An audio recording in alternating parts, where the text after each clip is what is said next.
Assalamualaikum warahmatullahi wabarakatuh. Waalaikumsalam warahmatullahi wabarakatuh. Bismillahirrahmanirrahim. Alhamdulillahirabbil alamin wa binasta'inu wa yadin. Wassalatu wassalam ala asrafi anbiya'i wa mursalin ala alihi wa sahbihi rasulillahi azmain, amma ba'du. Yang terhormat Bapak Kepala Sekolah SMP 4 Negeri Karanganyar dan yang terhormat Bapak Ibu Guru SMP 4 Negeri Karanganyar dan teman-temanku yang saya cintai.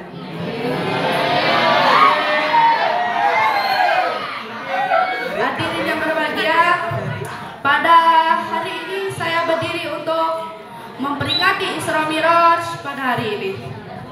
Isra Miraj adalah perjalanan Nabi Muhammad perjalanan Nabi Muhammad SAW. Perjalanan satu malam dari Masjidil Haram menuju Masjidil Aqsa dan menuju langit ketujuh, yaitu Sidratul Muntaha.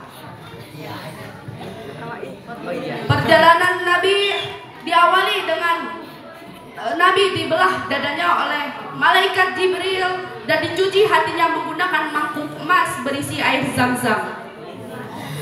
Dan akhirnya perjalanan Nabi dimulai dengan menggunakan tunggangan yang bernama buruk. Ada yang tahu tidak? Buruk itu apa? Udah. Apa buruk? Tahu? Udah. Tahu tidak? Coba. Udah. Tuh. Ada yang tahu? Udah. Ada dong jawabnya. Buruk adalah tunggangan Nabi yang berasal dari surga turun ke bumi untuk mengantarkan Nabi ke Masjidil Haram menuju Masjidil Aqsa.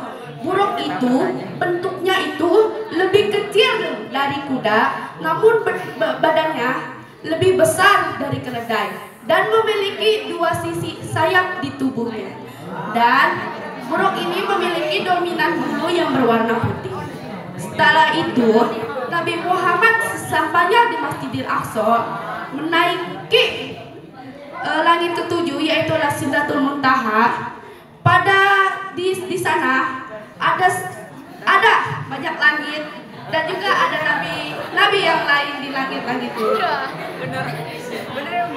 Yaitu di langit pertama ada Nabi Adam alaihissalam, di langit kedua ada Nabi Isa dan Nabi Yahya alaihissalam, dan di langit ketiga ada Nabi Idris alaihissalam dan Nabi Musa dan Nabi Ibrahim di langit ketujuh.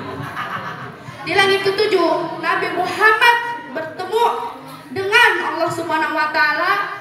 Allah Subhanahu wa taala memberikan hadiah istimewa bagi umat muslim, yakni adalah perintah salat. Perintah salat pada waktu itu diperintahkan adalah 50 waktu. Waktu itu sedangnya Allah Subhanahu wa taala dengan Nabi Muhammad SAW berdialog lamanya, dan akhirnya selesainya berdialog Nabi Muhammad turun dan bertemu dengan malaikat Jibril. Malaikat Jibril mengatakan, "Ya Muhammad, mungkin umatmu tidak akan kuat melaksanakan sholat 50 waktu." Dan setelah turunnya di langit ke-6, Nabi Muhammad bertemu dengan Nabi Musa. Nabi Musa mengatakan, "Ya Muhammad, kembalilah kepada Allah Subhanahu wa taala untuk bernegosiasi dan meringankan sholat 50 waktu itu." Dan akhirnya Nabi Muhammad kembali ke langit ketujuh untuk bertemu dengan Allah Subhanahu wa taala. Akhirnya setelah diringankan oleh Allah Subhanahu wa taala menjadi 45 waktu, turunlah kembali ke langit ke-6. Namun Nabi Musa belum setuju. Akhirnya Nabi Muhammad naik kembali, turun lagi, naik lagi, turun lagi, naik lagi, akhirnya bolak-balik berkali-kali. Dan akhirnya sampai ke 5 waktu, kembali ke langit ke-6 dan bertemu Nabi Musa. Di 5 waktu itu Nabi Musa belum setuju. Namun Nabi Muhammad SAW sudah berkata lain. Nabi Muhammad berkata, "Mungkin umatku pasti kuat. Akan kudoakan kepada umatku yang taat akan kuat melaksanakan sholat lima waktu. Hadirin yang berbahagia, sholat itu bisa mencegah kita dari nafsu jahat dan perbuatan keji yang mungkar, yang disampaikan dari surat Al-Ankabut ayat 45. Utlu ma uhiya ilaika minal kitabi wa aqimis sholat inna sholata tanha 'anil fahsya'i wal munkar waladzikrullahi akbar wallahu ya'lamu ma tasna'un. Artinya, bacalah Nabi Muhammad kitab Al-Quran yang telah diwahyukan kepadamu dan tegakkanlah sholat. Sesungguhnya sholat itu mencegah dari perbuatan keji dan mungkar. Sungguh mengingat Allah itu lebih besar keutamaannya dari ibadah yang lain. Allah mengetahui apa yang kamu kerjakan.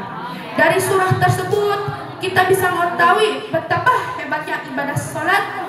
Tanpa ibadah sholat, ibadah yang kamu lakukan seperti sedekah, seperti zikir ribuan kali, sedekah dengan uang berjuta-juta, itu akan propos, tidak ada hasil pahala dan amal baik tanpa sholat.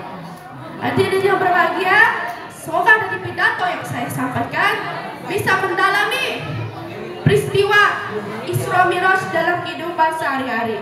Amin, amin ya robbal alamin. Sekiranya itu saja. Mohon maaf apabila ada salah kata dan kekurangan, karena kesempurnaan hanyalah milik Allah.